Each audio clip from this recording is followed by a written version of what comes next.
નમસ્કાર વિદ્યાર્થી મિત્રો, તમારું સ્વાગત છે આજના નવા વિડીયોમાં.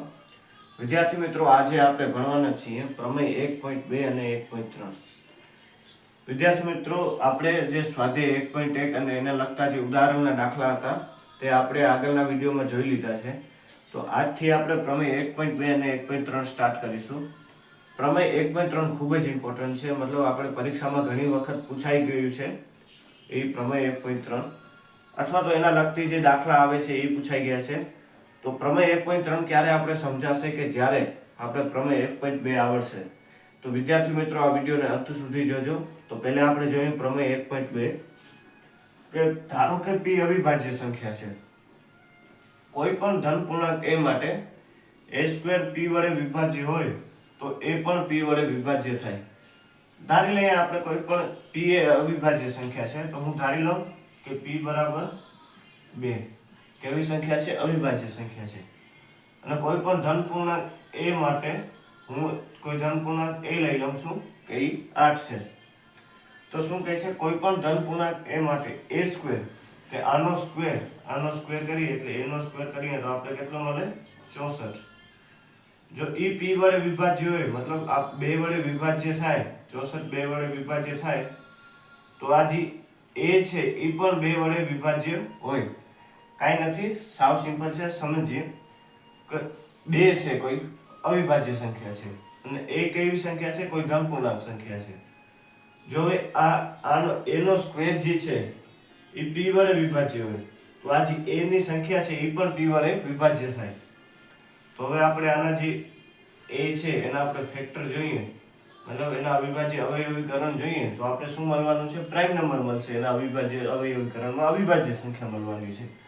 શું મળશે? 2 નો ક્યુબ. હવે જે છે a² એટલે કે 64, આના આપણે અવિભાજ્ય અવયવીકરણ કરીએ તો શું મળશે મને? 2 ની 6 ઘાત. હવે તમે 2 ની 6 ઘાત કરો તો આપણે 64 મળે. તો આ 2 ની 6 ઘાત ને આપણે હું કઈ રીતે લખી શકું? તો આ આપણું શું છે? a અને આ શું છે? a. તો એ a² થઈ ગયું. મતલબ પ્રમેય સમજવા જેવો છે. આની સાબિતી છે એટલી કઈ ઇમ્પોર્ટન્ટ નથી, પૂછાતી નથી, પણ આપણે જો સમજી લઈએ કે શું કહે છે કે કોઈ એક અવિભાજ્ય સંખ્યા છે અને કોઈ ધન પૂર્ણાંક a આપેલો છે. જો એ અવિભાજ્ય સંખ્યા જે છે એ a² ને ડિવાઈડ કરતી હોય, મતલબ ભાગાકાર કરતી હોય, ભાગતી હોય, વિભાજિત હોય, તો a² એ p વડે વિભાજિત હોય તો એ પણ એ p વડે વિભાજિત જ થાય. બસ આટલું જ છે આનું સાબિતી. હવે જોઈએ પ્રમેય 1.3.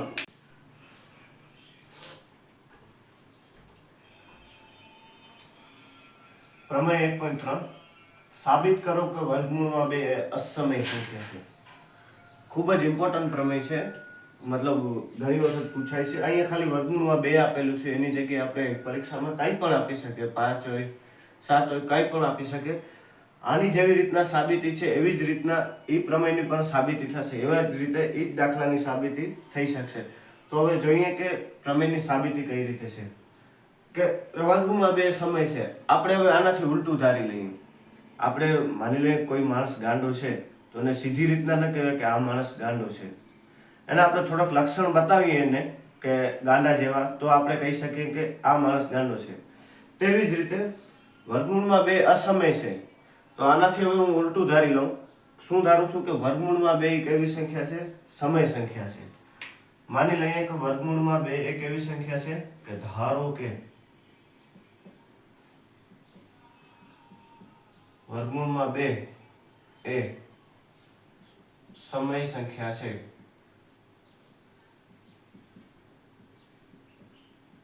કેવી સંખ્યા છે? સમય સંખ્યા છે. હવે જો સમય સંખ્યા હોય તો એને આપણે a/b, p/q, r/s તરીકે એના સ્વરૂપમાં લખી શકીએ, કારણ કે સમય સંખ્યાની વ્યાખ્યા જ એ છે કે જેને આપણે p/q સ્વરૂપમાં લખી શકીએ. તો હવે જો આ સમય સંખ્યા હોય, કેવી સંખ્યા? સમય સંખ્યા છે, તો આપણે એને a/b ના સ્વરૂપમાં લખી શકીએ કે જ્યાં શું છે? કે જ્યાં a અને b કેવું છે? પરસ્પર અવિભાજ્ય છે.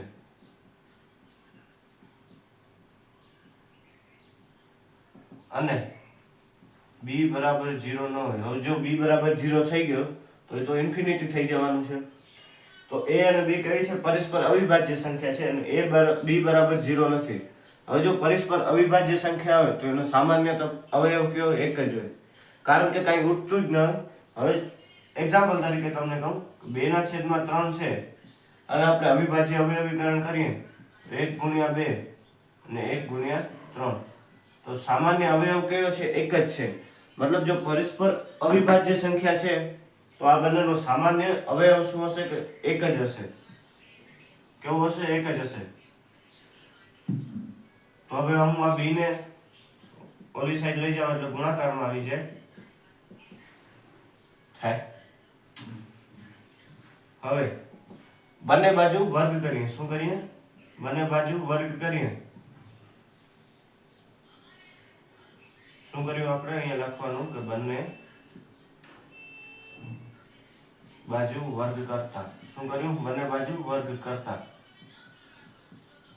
હવે અહીંયા સમજવા જેવી છે વાત છે. હવે મને શું મળ્યું? 2 × b² = a². માની લો કોઈ સંખ્યા છે 10. કેવી સંખ્યા છે? 10. 10 ના હું અવિભાજ્ય અવયવીકરણ કરું તો મને કંઈક મળવાનું છે. 2 × કંઈક મળશે. શું મળે છે? કંઈક મળે છે. મતલબ 10 એ 2 10 નો અવયવ છે. આપણે કહી શકીએ 2 એ 10 નો શું છે? અવયવ છે. એવી જ રીતે તો આનો મતલબ શું થયો? 2 એ છે 10 ને ભાગ કરશે, મતલબ ભાગાકાર કરીને વિભાજિત છે.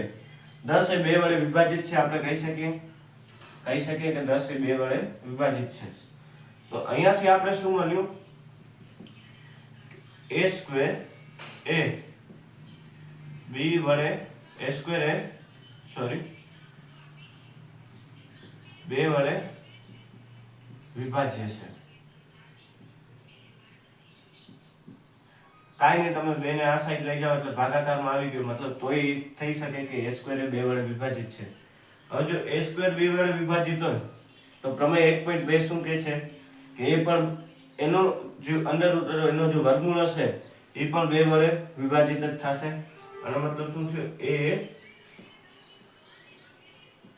2 વડે વિભાજિત છે, 2 વડે વિભાજ્ય છે. તો છે ક્યાંથી લીધું આપણે? તો પ્રમેય 1.2 પરથી. પ્રમેય 1.2 પરથી કહી શકીએ કે એ પણ 2 વડે વિભાજ્ય છે. હવે જો એ 2 વડે વિભાજ્ય હોય, શું છે? એ 2 વડે વિભાજ્ય હોય તો એના અવયવમાં 2 સિવાય મને બીજી કોઈ પણ સંખ્યા મળશે. હવે બીજી કોઈ સંખ્યાનું c કહી દઉં. શું કહી દઉં છું? c કહી દઉં. તો આપણે એમ કહી શકીએ કે કોઈ પણ ધન પૂર્ણાંક c માટે ધન પૂર્ણાંક c માટે a બરાબર 2c થાય. શું કામ?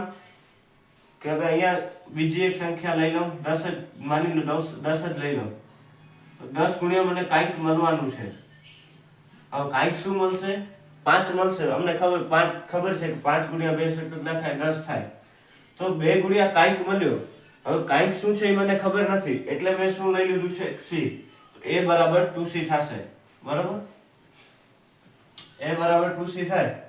તો હવે આપણે a ની કિંમત આને સમીકરણ 1 કહી દો. તો સમીકરણ 1 માં મૂકીએ a ની કિંમત સમીકરણ 1 માં મૂકતા. હવે 1 ની કિંમત હું સમીકરણ 1 માં મૂકું, આ a ની કિંમત સમીકરણ 1 માં મૂકું તો શું મળશે? 2b² = 2c નો હોલ સ્ક્વેર મળે. આનો મતલબ શું થઈ ગયો? 2b² બરાબર 4c². તો b² બરાબર શું મળે મને? 2c² મળે. હવે b² બરાબર મને 2c² મળ્યો તો આનો મતલબ શું થયો? આનો મતલબ શું થાય? b² એ 2 વડે વિભાજ્ય છે.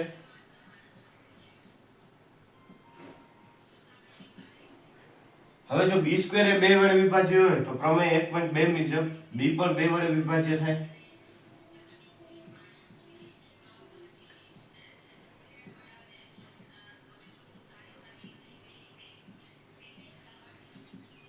બી પણ 2 વડે વિભાજ્ય હોય, પણ અહીંયા આપણે શું મળે છે, આપણે શું કીધું છે કે એ અને બી કેવા છે, પરસ્પર અવિભાજ્ય છે.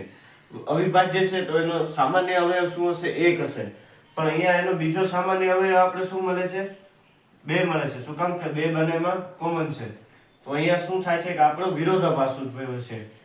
તો શું કહી શકીએ કે જે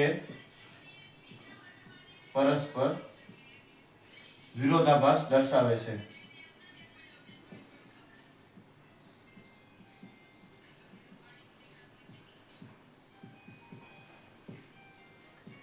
તેથી કહી શકાય કે વર્ગમૂળમાં 2 એ અસમય સંખ્યા,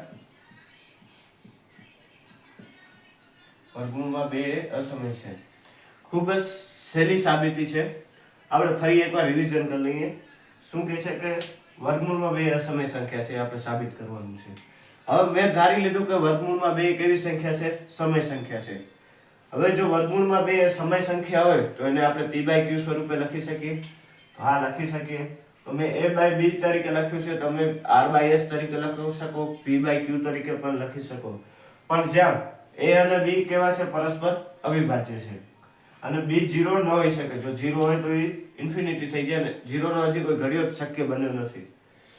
તેથી b બરાબર 0 નથી અને પરસ્પર અવિભાજ્ય છે, તો એનો સામાન્ય અવયવ શું હશે, 1 હશે. હવે આ b છે એને હું આ જમણી તરફ લઈ જાઉં તો શું મળે મને, b √2 = a મળે. હવે બંને બાજુ વર્ગ કરું તો b² × 2 = a² મળે. શું કર્યું કે બંને બાજુ વર્ગ કર્યું. હવે અહીંયાથી આપણે શું તારણ મળે કે a² એ 2 વડે વિભાજ્ય છે, કારણ કે a² બરાબર 2b² છે, એટલે 2 ના મલ્ટીપલમાં કંઈક b ની આપણે કિંમત મળશે. તો આના ઉપરથી શું કહી શકીએ, પ્રમેય 1.2 ઉપરથી એ 2 વડે વિભાજ્ય છે. એ જો 2 વડે વિભાજ્ય હોય તો આપણે કોઈ એવી ધનપૂર્ણાંક c મળે કે a બરાબર 2c થાય. હવે જો a ની કિંમત સમીકરણ 1 માં મૂકીએ તો 2b² બરાબર 2c² નો હોલ સ્ક્વેર મળે. તો 2b² બરાબર શું મળ્યો, 4c² મળે. તો b બરાબર શું મળે, 2c². તો શું આના પરથી શું તારણ મળે કે b² એ પર 2 વડે વિભાજ્ય છે. હવે જો b પણ 2 વડે વિભાજ્ય હોય તો b પણ 2 વડે વિભાજ્ય થાય. તો આ શું છે, પરસ્પર વિરોધાભાસ દર્શાવે છે. કારણ કે શું છે, પરસ્પર અવિભાજ્ય સંખ્યા છે a અને b. a અને b પરસ્પર અવિભાજ્ય સંખ્યા, તો એનો સામાન્ય અવયવ શું હોય, 1 છે. પણ અહીંયા આપણે બીજો પણ એક સામાન્ય અવયવ શું મળ્યો, 2 મળ્યો. તો આપણે કહી શકીએ કે જે પરસ્પર વિરોધાભાસ દર્શાવે છે, માટે વર્ગમૂળમાં 2 એ અસમય સંખ્યા છે. હવે આપણે કોઈ આવી જ રીતના બીજા આપણે એક્ઝામ્પલ જોઈએ જેથી તમને વધારે ખ્યાલ આવે. હવે આપણે જોઈએ ઉદાહરણ નંબર 5 કે સાબિત કરો કે વર્ગમૂળમાં 3 એ અસમય છે. આપણે જેમ પ્રમેય 1.2 કર્યું હતું એવી જ રીતના કરવાનું છે. તો આપણે હવે જોઈ લઈએ કે કઈ રીતના આની સાબિતી થશે. તો હવે જોઈએ કે વર્ગમૂળમાં 3 એ કેવી સંખ્યા છે, અમે અસમય સંખ્યા છે. હવે આપણે આનાથી ઉલટું ધારી લઈએ કે વર્ગમૂળમાં 3 એ કેવી સંખ્યા છે, સમય છે. કેવી છે, તો ધારો કે વર્ગમૂળમાં 3 એ સમય છે. જો સમય હોય તો મને હું a/b સ્વરૂપે લખી શકું અને જ્યાં a અને b પરસ્પર અવિભાજ્ય છે અને b 0 ન હોય ને અવિભાજ્ય છે, તો એના સામાન્ય અવયવ ક્યાં હશે, 1. તેથી b ને હું જમણી સાઈડ લઈ જાઉં, ડાબી સાઈડ લઈ જાઉં. હવે બંને બાજુ વર્ગ કરીએ. શું કર્યું, બંને બાજુ વર્ગ કરતા હું આને સમીકરણ 1 કહી દઈએ આપણે. બસ પ્રમેય 1.2 જે રીતે આપણે સાબિતી કર્યું એ જ રીતના લખવાનું છે. ત્યાં વર્ગમૂળમાં 2 હતું, અહીંયા વર્ગમૂળમાં 3 છે. હવે આના પરથી શું થાય કે a² 3 વડે વિભાજ્ય છે. a² 3 વડે વિભાજ્ય હોય તો a પણ 3 વડે વિભાજ્ય થાય.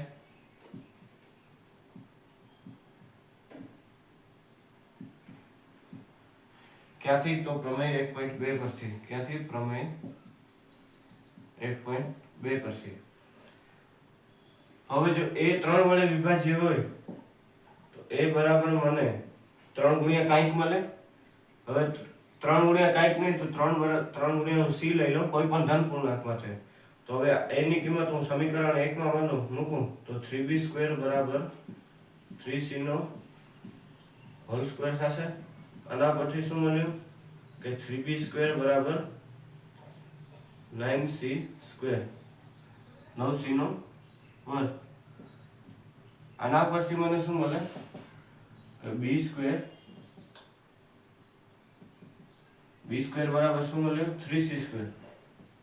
તો આના પરથી શું થયું કે b² એ 3 વડે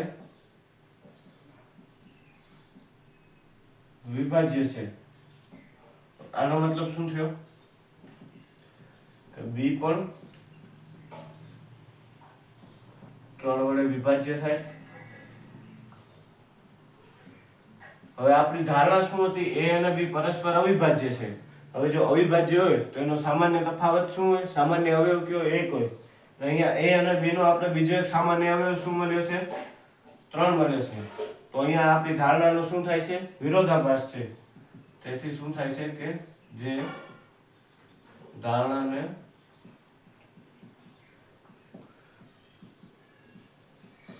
વિરોધાભાસ છે માટે વર્ગમૂળમાં 3 એ અસમય છે.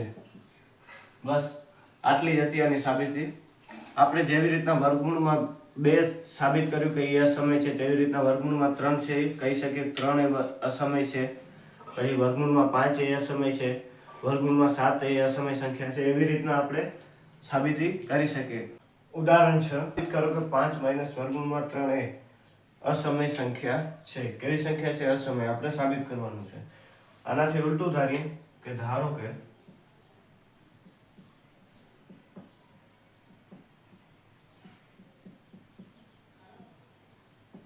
સમય છે. જો સમય હોય તો હું આને આ રીતે લખી શકું એના છેદમાં b,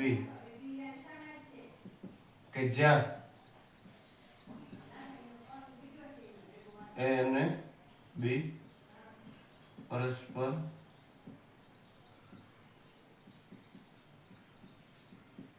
અવિભાજ્ય છે અને b બરાબર 0 નથી. હવે આવા દાખલામાં શું કરવાનું? તમને કંઈક અંડરરૂટ વાળી સંખ્યા આપેલું હોય, એના મલ્ટીપલમાં કંઈક હોય, સરવાળામાં કંઈક આપેલું હોય, બાદબાકીમાં કંઈક આપેલું હોય, ત્યારે તમારે શું કરવાનું કે આ જે અંડરરૂટ વાળી જે સંખ્યા છે ને એને સૂત્રકર્તા બનાવવાનું. શું કરવાનું? સૂત્રકર્તા બનાવવાનું. તો શું મળશે આપણે? 5 - ab બરાબર કેવી શું મળશે? વર્ગમૂળમાં 3. હવે a ના છેદમાં b કેવી સંખ્યા છે? સમય સંખ્યા છે. કેવી સંખ્યા છે? સમય સંખ્યા છે. તો હવે કોઈ પણ અને 5 એ કેવી સંખ્યા છે? એ પણ સમય સંખ્યા છે. હવે કોઈ પણ સમય સંખ્યામાંથી આપણે સમય સંખ્યા બાદ કરીએ તો આપણે શું મળે? સમય સંખ્યા જ મળે. કેવી સંખ્યા મળે? સમય સંખ્યા મળે. તેથી 5b - a બરાબર છેદમાં 2 વર્ગમૂળમાં 3 મળશે. હવે 5 એ સમય સંખ્યા છે, એના છેદમાં b એ સમય સંખ્યા છે.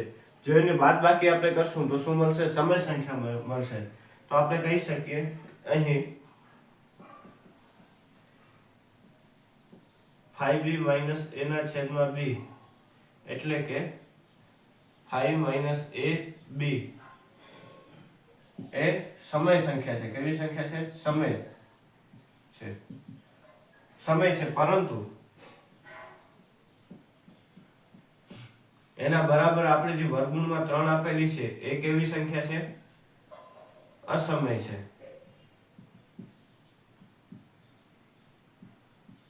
હવે તમે ક્યારે એવું જોયું છે સમય સંખ્યા બરાબર અસમય સંખ્યા? કોઈ દિવસ નહીં થાય. તમને એક એક્ઝામ્પલ આપું કે આપણે પાઈ લઈએ છીએ. શું લઈએ છીએ? પાઈ લઈએ છીએ. તો પાઈની કિંમત શું છે? 22/7. તમે કહેશો 22/7 પરસ્પર અવિભાજ્ય છે, તો એ તો સમય સંખ્યા થઈ ગઈ. નથી. 22 ની પાઈની કિંમત શું છે? 22/7 ની કિંમત આપણે શું મળે? 3.14. હવે પાઈની કિંમત એક્ઝેક્ટ 3.14 નથી, એનાથી પણ આગળ જાય છે. 3.14 એને એમ આગળ જતી જાય છે. અને આ જે 22/7 જે છે એનો આપણે જ્યારે ભાગાકાર કરશું ત્યારે આપણે શું મળે છે? 3.14 એના નિયરેસ્ટમાં મળે છે. તો આપણે કહી શકીએ કે પાઈ બરાબર 22/7 નહીં, પણ પાઈ બરાબર નિયરેસ્ટ અબાઉટ. શું નજીક છે? 22/7 ની નજીક છે. તેથી આપણે કહી શકીએ પાઈ અસમય સંખ્યા છે. તો સમય બરાબર અસમય ક્યારે ન થાય? ને અહીં 5 - (b) સમય સંખ્યા છે, પરંતુ વર્ગમૂળમાં 3, એટલે આપણે ઉદાહરણ જે 5 જોયું એમાં વર્ગમૂળમાં 3 આપેલી હતી, એ આપણે સાબિત કર્યું. એ કેવી સંખ્યા હતી? અસમય સંખ્યા છે. તેથી અસમય સંખ્યા છે. તેથી આપણે કહી શકીએ કે જે અહીં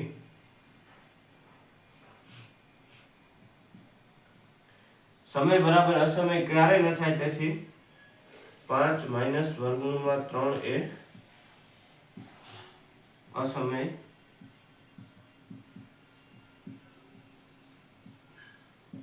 કેવી સંખ્યા છે? અસમય સંખ્યા છે. આનો પ્રૂફ માત્ર સમજણ પૂરતો હતો. તમે આને પોતાની રીતે પણ લખી શકો છો. તો વિદ્યાર્થી, સાબિત કરો કે 3/2 એ અસમય છે. શું સાબિત કરવાનું છે? 3/2 અસમય છે. ધારી લઈએ,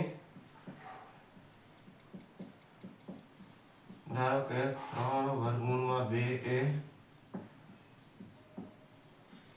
સમય છે. હવે જો 3/2 સમય હોય એના છેદમાં b મળે, જ્યાં a અને b પરસ્પર અવિભાજ્ય છે અને b બરાબર 0 નથી. તો આગળના દાખલામાં મેં તમને કહ્યું હતું જે અંડર રૂટમાં આપેલું હોય તેને સૂત્ર કરતા બનાવવાનું. હવે તો અહીંયા શું આપણે તારણ મળ્યું કે a/3b એ સમય છે. કેવી છે? સમય છે. તો વર્ગમૂળમાં 2 પણ સમય થાય, કારણ કે બંને ઇક્વલ આપેલા છે. તો વર્ગમૂળમાં 2 કેવું થવું જોઈએ? સમય થવું જોઈએ. પરંતુ આપણે પ્રમેય 1.3 ની જે સાબિતી કરી હતી એમાં વર્ગમૂળમાં 2 કેવી સંખ્યા હતી? અસમય સંખ્યા છે. પરંતુ શું લખવાનું? પરંતુ વર્ગમૂળમાં 2 એ અસમય છે, જે વિરોધાભાસ છે. માટે 3/2 એ અસમય છે. બસ આ તે ઉદાહરણ 7 ની સાબિતી. જો તમને આ વિડીયો પસંદ આવ્યો હોય તો વિડીયોને લાઈક, ચેનલને સબસ્ક્રાઈબ અને તમારા મિત્રો સાથે જરૂરથી શેર કરજો. અને જ્યાં પણ ન સમજાય ત્યાં કમેન્ટ કરીને જણાવજો કે અહીંયા ન સમજાણું. હું તમને એનો રિપ્લાય આપીશ, અથવા તો કોમેન્ટમાં રિપ્લાય આપીશ, અથવા તો આગળના વિડીયોમાં રિપ્લાય આપી દઈશ. જરૂરથી કોમેન્ટ કરજો જ્યાં ન સમજાય ત્યાં. Thank you.